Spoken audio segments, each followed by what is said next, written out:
Next, we turn our attention to Imperial Tobacco shares. Now, this is a upmarket, it's a bullish stock.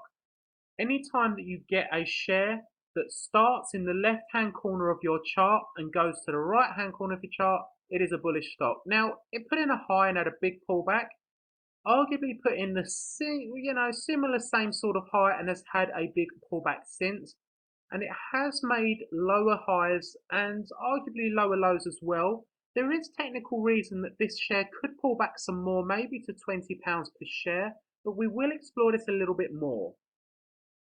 So if we zoom in on the most recent section of this chart, you can see quite a few warning signs.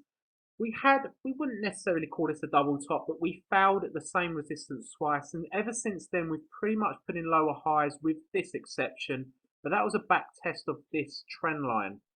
What we have is a few warning signs, and the biggest one and the most concerning one at the moment is we've got a bit of a head and shoulders going on here. We've drawn in a midline for this, and we can work out a projection, and we will run through the technique again with you.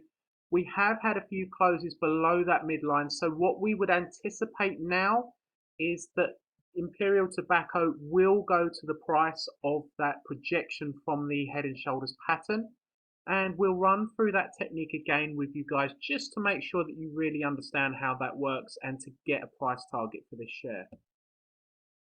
So the technique that we use is find the highest formed shoulder. You've got the shoulder, head and shoulder. This is the highest form one, so we'll go with where the trend line is. Measure downwards all the way to the midline. We find it easy with a piece of string or a wire or something like that, and then measure the same distance down. It'll give you a projection of 2100, and that is where we expect this pattern to send the share price in Imperial Tobacco. So try to disregard a small little spike. Try to go with the main sort of top.